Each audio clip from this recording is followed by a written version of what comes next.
Dividend stocks are in complete free fall, folks. We haven't seen dividend stocks get hit this hard other than maybe the great financial crisis and let's call it maybe the 2020 crash in March of 2020. This is incredible. We have so many stocks to talk about in today's video. We have, obviously we're going to talk about a ton of dividend stocks right off the top here, opportunities in the market, the destruction that's going on, which is really unprecedented. It's insane. We got to talk about Rivian in this video. The whole floor just fell out on Rivian stock. Incredible. Elon Musk is in a little trouble again. We're going to speak about that, what that means for Tesla stock. Does that have any ramifications? So many other things in regards to today's video. This is just a beast of a video. This is busy times, folks. Busy times in the market, but this is a type of markets I live for, man. This is a freaking markets I love. You guys know me. The crazier it gets, the more excited I get, right? Last year, oh man, in Q4, it was an exciting time. It was just a whole different group of stocks last year than it is this year. I appreciate every single person for being here. Thank you for being subscribed, folks, okay? Alrighty, so right off the bat here, Clorox, bleach, are we talking bleach here? Clorox was down over 5% here today. Keep in mind, today wasn't even a disaster day for the market. Imagine if today was actually a bad day for the market. Imagine how much these stocks would have been down. Oh my gosh. Pepsi, the sugar water, was down over 5 percentage points here today. Incredible. Folks, when you see, look at this, Coca-Cola down nearly 5%, Kellanova, now they changed their name to, oh boy, down 4.4%. When you see these stocks down 4 or 5%, keep in mind this is equivalent of like Nvidia and Tesla being down like 8%, 10%, 12%. Okay, which those would be pretty extreme moves for those stocks. But that's what we're talking about, because these stocks don't usually move 5% plus in a day. No different than Tesla doesn't usually move 10% plus in a day. You can see Tesla make a lot of 5% moves, right? That's nuts. Absolutely nuts. Look at, are we talking jam or are we talking jelly? Smucker's Company is now down another 3 percentage points here today, down 28% plus this year. This is equivalent of Shopify being down like 65% in a year, which is what happened to actually Shopify last year, right? And the craziest part of this whole situation is in regards to these dividend stocks, folks. This is mind-blowing, absolutely mind-blowing. And do you know why this is so mind-blowing? The reason this is so mind-blowing is there's no bottom in sight for these stocks. If they were showing at least a little bottoming activity, you could be like, okay, maybe we're about done in regards to these stocks. But as of right now, they're just in complete free fall. They would call these the falling knives of falling knives. There's no like base that's forming around them where it's like, okay, some stability is coming in these stocks the last month, or the last few weeks, or the last couple months. Nope. There's no base forming. There's no stability. It's just complete free fall for these stocks. You pull up a 1 month, 2 month, 3 month chart for these dividend stocks, or certainly a year to date. It's like this, folks. It's dramatic, right? And that's a perfect example is the Smucker's Company. Look at, this is year to date, but really look at the past couple months in regards to this stock, the past 2 or 3 months.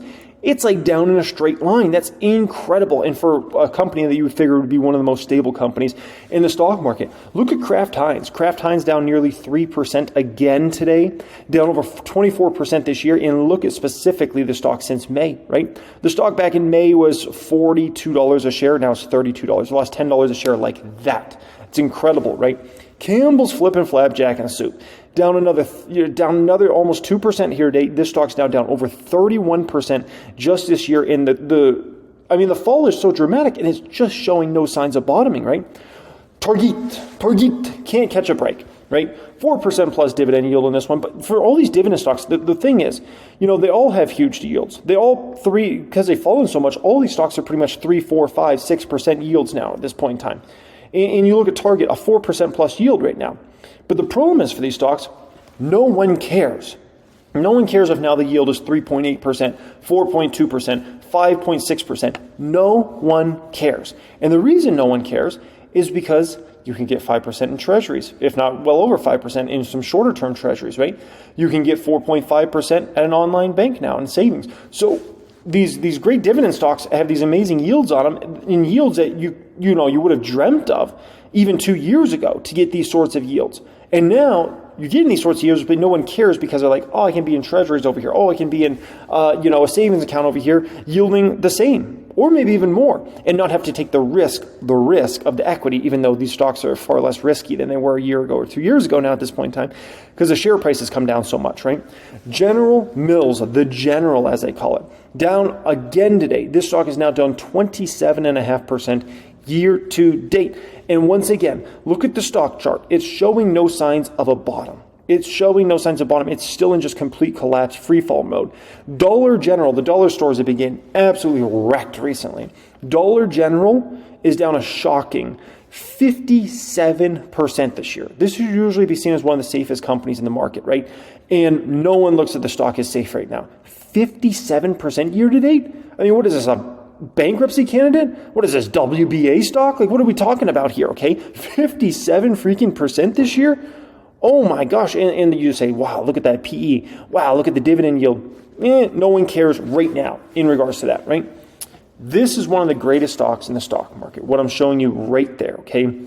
This is Estee Lauder, literally one of the best companies in the world, and probably a stock, I'm going to end up buying the stock more than likely, okay? It's really showing no signs of bottom, but it's getting closer to the bottom in regards to Estee Lauder. The stock is down a shocking nearly 47% this year, down again here today. Dividend yield is approaching 2% on this one, which this one, the dividend usually is just kind of like child's play. Like, no one ever cares about the dividend in regards to Estee Lauder. It's all about just kind of the growth in things like that for the future for the company. So the fact that even this one's getting close to a 2% yield just shows you how much pain these stocks are in right now. And, you know, Estee Lauder probably going to form a bottoming out type formation over this next 3 to 6 months. But man, it's just vicious, right? And I'm not convinced the bottom necessarily is in when it comes to these dividend stocks. Now, I know for sure I'm not going to be able to pick the exact bottom in these stocks, right? There's no way I want to pick the exact bottom in an Estee Lauder or, you know, any of these stocks for that matter, right? All I know is I got to take advantage of these deals, right? And here's my opinion. The reason I'm not convinced it's a bottom is because these stocks have fallen so much. Estee Lauder, 47% down. Dollar General, 57% down, right? General Mills, 27% down. You can go through the whole list. The reason I'm not convinced these stocks are bottomed yet is because I think we're going to have tax loss harvesting that's going to come in a lot of these stocks over this next month or two. That's my personal opinion on that, right? I think we're going to have a lot of tax loss harvesting in these stocks. And I think that's going to continue to put selling pressure on them. And in regards to the buying pressure, it's just not going to be there right now because you're getting so much on treasuries. People have their money locked up in treasuries. So it's not like they're going to flood back into dividend stocks tomorrow. And you also simultaneously got people getting such good returns on savings accounts. So, you know, that makes for, a messy situation in regards to all these dividend stocks for the next actually couple months here. And so ultimately, if you are somebody that likes dividend investing, if you are somebody that likes dividend stocks, this is the best market opportunity you've seen for these stocks since March of 2020. And if you go back before that, since 2009, folks, okay, in terms of risk rewards and kind of the opportunity here in these companies. Absolutely incredible, folks. But like I said, I take you to the beginning of that. When you see companies like Clorox, PepsiCo, Coca-Cola all down like 5% plus, I'm just telling you, you're in a whole different type of market now at this point in time, because those three companies right there are usually seen as three of the safest stocks you could ever invest in. And when the safest companies in the market are falling 5% in a day for a day that was even horrible for the market, you know something's wrong. You know something's really wrong, okay? Speaking about really wrong, Rivian stock. The whole bottom just fell out in regards to Rivian, right? Stock's down almost 23% today, 22.88%. It was down so much here today that it lost most of its year-to-date gains. And now the year-to-date's only up 11% for the stock, right? That's incredible to think about that, right? Now, if we look at Rivian since it went IPO, the stock's down nearly 85%, folks. And, this is a company that went public in 2021. And I have a question for you guys, okay? There were so many companies that went public either through IPOs or through SPACs in 2020, 2021. Is there any that has performed well since they went public in those years? I don't think there is. Almost every single company that went public in 2020, I've been in this market 15 years. I've never seen such a disappointing batch of stocks like we had in 2020, 2021 ever in history, okay? I don't think there's one stock that has performed good since they went public in 2020, 2021. Incredible, right? These companies are just like, they don't know what to do. I'm amazed, man. I'm amazed. Many of the companies have gone bankrupt. Many of them are close to going BK. Siri, I don't want to talk to you. I don't know why you're trying to talk to me, Siri. Thank you very much, though. I appreciate you. One sec. No. I don't need you, Siri. I couldn't find the stock. Went public. Yeah. You don't know what you're doing, Siri. You're just an AI that's fake, okay? We call you C3 AI. I'm just kidding, okay? But in regards to Rivian, so what happened here today? Well, two things happened here today and why the stock was down 23%. Rivian stock was falling Thursday after it gave disappointing guidance and announced plans to raise more funds, but investors don't really have to lose sleep, not over the news at least. On Wednesday, after the market closed, Rivian said that sales in the current quarter would be slightly lower than analysts estimated. Yeah, it's never good, right? It also said it would issue $1.5 billion in convertible notes. Now, keep in mind, Rivian has on their balance sheet around, let's call it $9 billion. $9 billion, folks, okay, of let's call it cash and cash equivalents. If you go to raise another $1.5 billion, it just shows that, like, man, you're expecting to take some absolutely epic losses for quarters and quarters and quarters to go in the future. Because, I mean, $9 billion is usually more than sufficient, even for many of the largest companies in the world. $9 billion is probably more than, like, I don't know about Coca-Cola, but it's probably more than Pepsi has on their balance sheet in terms of cash. It's probably more than Clorox has in cash. And Rivian has way more than that, right? Incredible numbers. Now, in regards to Rivian vehicles are tempting for American buyers of electric-powered pickup trucks that handle like sports cars, but they sell at about $80,000 on average, and developing them is expensive. The company is burning through cash. It sold trucks at an average loss of $33,000 in the second quarter. That is a big number, but it isn't surprising either. The car business is about scale. Most car makers have to deliver hundreds of thousands of cars to make money. Rivian is delivering tens of thousands. What's more, car makers expense all the platform development as it's incurred. Ford, for instance, lost about $1.8 billion in the first half of 2023 selling electric vehicles. It sold about 47,000 units, giving the company a per-car loss of about $38,000, okay? So Rivian's losing a ton of money per car. Ultimately, they should be able to cut that down, and ultimately, they should be able to get into a place where their loss per car is in the 20s, then 10s, and then ultimately they should get to profitability. But the key word there is, that I just used, is should, right? It's not a guarantee. That's what Tesla was able to do. Tesla used to lose a ridiculous amount of money per car it sold, and then they cut down those losses, and then they flipped to profitability. You know, we'll see if they can do what Tesla did. They should be able to. Now, I have some exposure to Rivian because I own Amazon stock, right? I don't own any Rivian shares straight up, but I do own Amazon stock, and Amazon has a big ownership stake in Rivian. Amazon's such a massive company. They own Twitch, they own Whole Foods, they own, obviously, Amazon e-commerce. We all know that, right? They got their massive ads business, they got AWS, and many other businesses as well. So Rivian, you know, their ownership stake in Rivian is like almost not, you know, is like meaningless almost for the company, right? But I do have some exposure technically there. Now, you're going to ask me, am I interested in buying Rivian stock, okay? And the answer to that is, maybe if it falls a lot more. Maybe. The bottom line is with Rivian, I do like their truck. I do like their SUV, especially. Like if you told me I had to buy an electric SUV other than the Model X, I'd actually buy the Rivian vehicle because the Model Y is just not quite big enough for something I'm looking at. So I do like their product lineup. I do like the management team there. I like their tie-ins with Amazon. And so I do think it's a potential that Rivian could get to profitability over the next couple of years and then kind of scale much bigger from there. So I do like the company. I don't love the company. And if I did take any sort of risk in Rivian as a straight up stock I bought, it would have to be a very small risk. Because at the end of the day, this company is losing a lot of money. And the other thing we have to factor in is the market we're in, right? Higher interest rate environment. The other thing we have to factor in is, guess what? A lot of freaking opportunities all over this market. So if I was to put $10,000 in Rivian stock, right? Well, it's $10,000 that could have went into maybe a dividend stock that is, you know, at 5-year lows, 10-year lows, 15-year lows right now. And do I want to go ahead and do that? But on the flip side, you say, okay, if you were forced to put your Tesla money in an EV player, if you forced me to buy another electric vehicle company outside of Tesla, the one I would go to is Rivian if I was absolutely forced to, right? So anyways, we'll see what happens with all that. I don't know. Now, when it comes to the market dropping, we do have some good news, some very good news, okay? It's not all bad, and it doesn't all just present buying opportunities, but commodities, okay? This is a GSG, the commodity index, is down again today. This baby's down over 6% in just the past 5 trading days, okay? This is very good news, and a huge component of that is WTI keeps falling.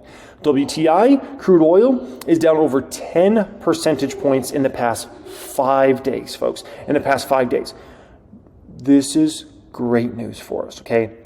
we need to finish off inflation. We need to finish off inflation. Until inflation is finished and it's a non-subject anymore, the Fed can't lower rates.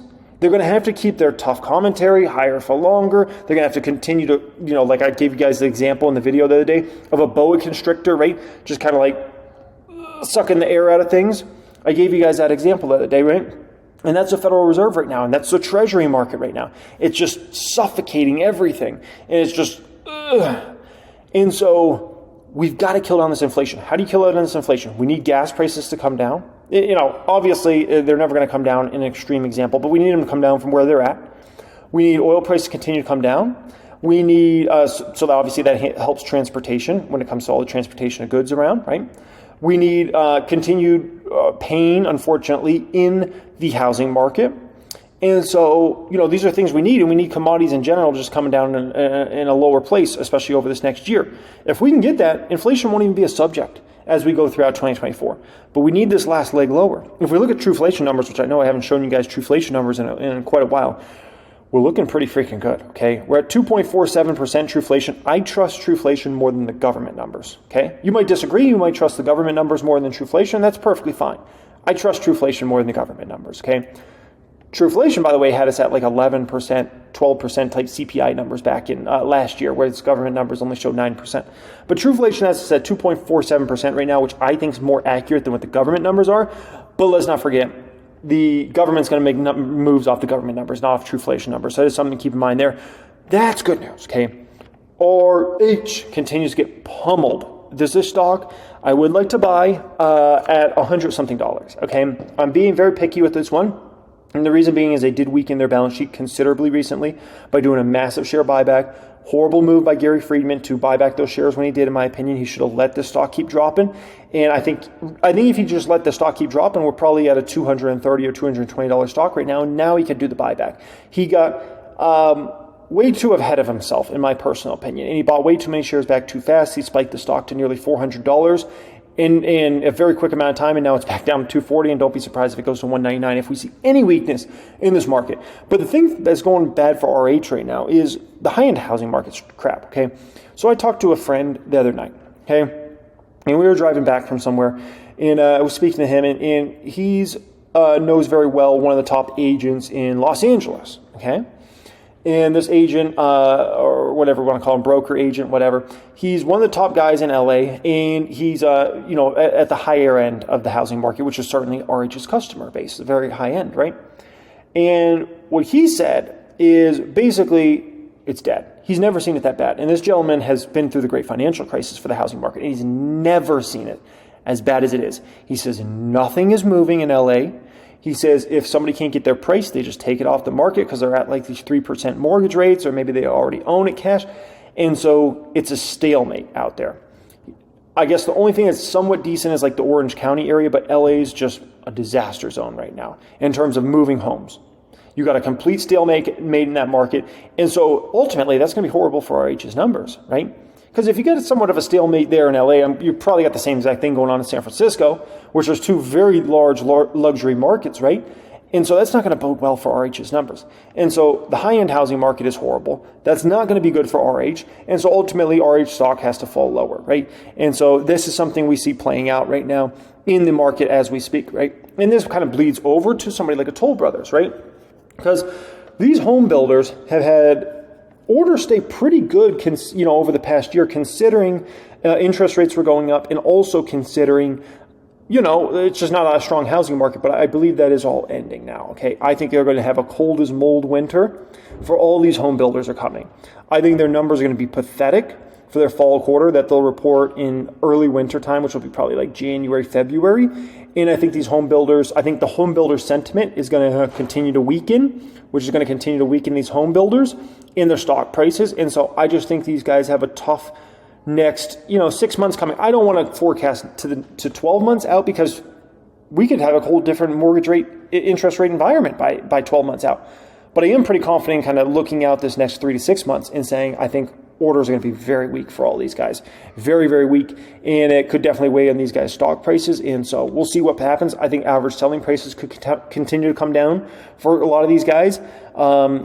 And that will kind of be that in regards to that whole situation, right? In regards to housing stocks in general, yeah, definitely kind of a weaker day out there. RH was the worst stock on my housing stocks watch list. Whirlpool fell 2% again today. Whirlpool could be an interesting stock to get into in the next 6 months. You know, the housing market is not going to be this bad forever, okay? We're in the worst housing market we've seen in terms of the amount of homes being sold.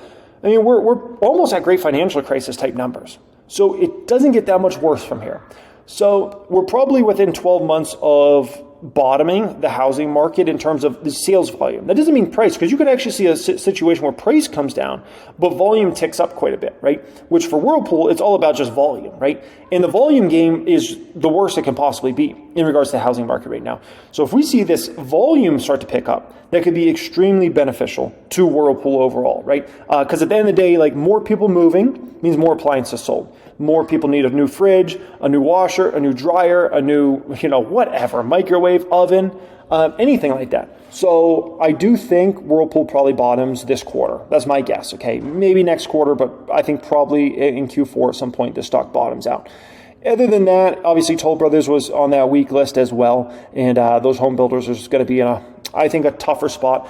The risk with the home builders and not a lot of people are talking about is because mortgage rates have gone up so much, and if they keep going up, especially, this is even a bigger problem, is you run into a situation here with these home builders where there's a potential of cancellations.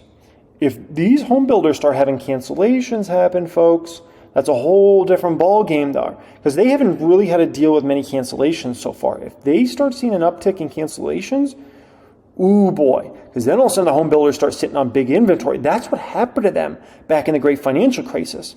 They had to all of a sudden start sitting on a lot of homes being canceled left and right in 2008, and obviously especially into 2009, but 2008 was really hard with cancellations. So I don't know, they haven't even had to deal with that yet, and so just these home builder stocks have just been in kind of this euphoria state.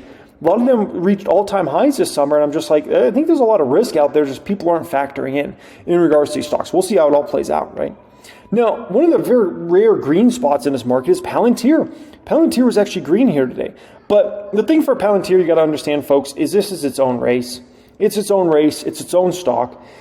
You know, at the end of the day, when it comes to Palantir, they got these massive deals going through. You got the $600 million deal. It looks like it's going through with NHS. You obviously got a $250 million deal going on with the U.S. Army now. And you have some big companies. You know, we saw the deal recently with PwC. There's a lot of big deals going on for Palantir, and there's probably going to be a lot more big deals going on for Palantir over this next 12 to 24 months. And so just understand Palantir stock's going to run its own race for the most part. And even if you saw a ton of stocks down today, Palantir's still green. It's running its own race. It reminds me of Tesla, kind of, 2019. You even saw this in 2018, where actually in late 2018, the market was falling dramatically, and Tesla stock was actually doing really well during that time.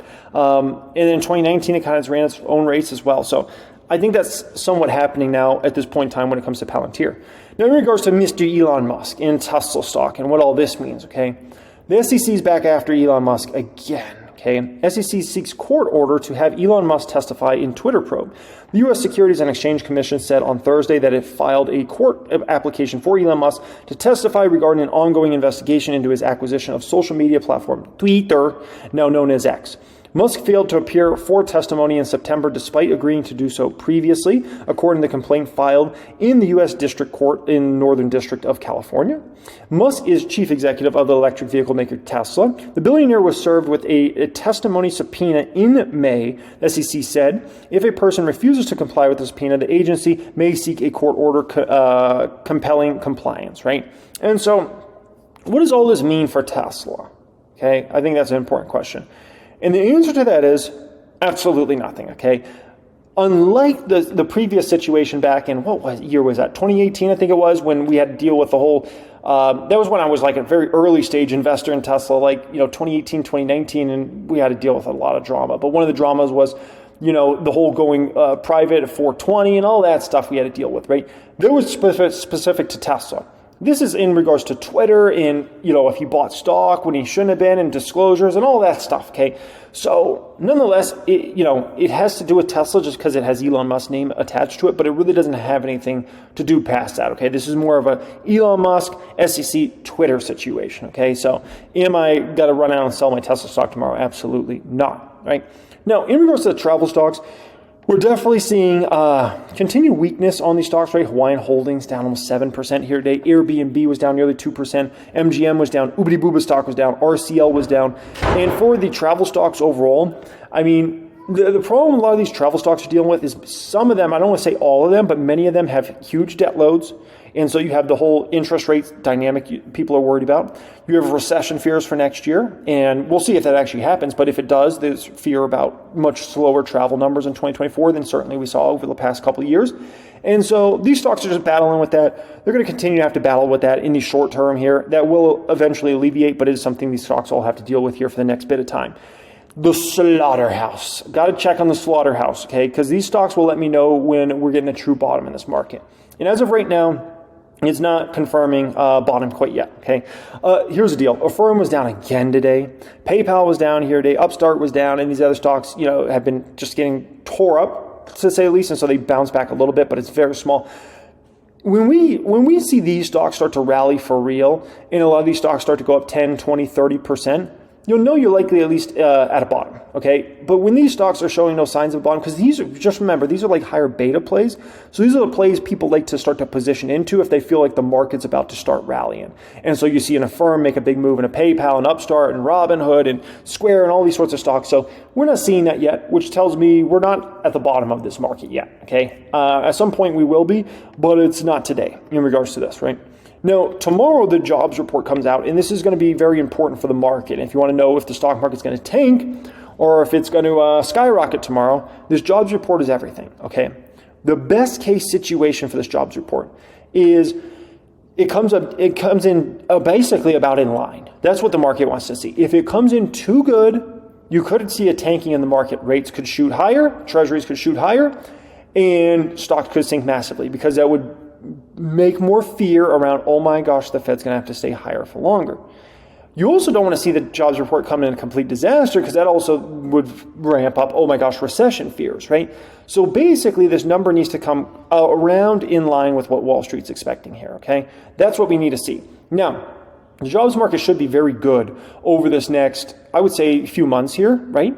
And the reason why the job market should be good is about to go into holiday shopping season, right? I think Q1 and Q2, we could have some maybe shakiness there, especially if these dividend stocks continue to get hit and maybe some of these stocks start to do restructurings of some kind and they start to do job cuts. That could be a more rough jobs picture for the first quarter and second quarter of 2024, which would then create a dynamic where the Fed says, oh, real weakness in the jobs market. That's the last real sticky part of inflation is really wages. If we eliminate that, we can start to lower rates, right? And so that's something we have going on out there, right? Now, as far as me tomorrow, I'll be buying stocks, right? I'm going to be buying stocks in the Patreon portfolio and in the public account as well. If you haven't joined the Patreon, you should definitely do so. That's pinned comment down there. You get to see exactly the moves I'm making, which that portfolio is now up to $6,000. And you get to see exactly how I build a portfolio step by step. I think it's one of the best things to learn from you could possibly imagine. Exactly, as somebody that's been in the market 15 years like myself, exactly how I position, how big my positions are, growth, value, dividends, how I approach this market, right? And, you think about the public account. Public account is, nearly $1.7 million. And so if you've been in the private group for the last 6 years or so, you've gotten to see how I built that account and the moves I made and, selling out of positions and how I add to positions and things like that. And so it's incredibly valuable to be able to see somebody that's experienced like myself be able to build out these positions exactly how I do it. And so, you might want to think about joining in there. I'd say that, okay? That's pinned comment down there. And by the way, this tier here, the $69 tier, that has also a free course that should help you out immensely. That gets into those things. If you want to pause the video and read through that there, you can. So that's pinned comment down there. Much love as always, folks, and have a great day.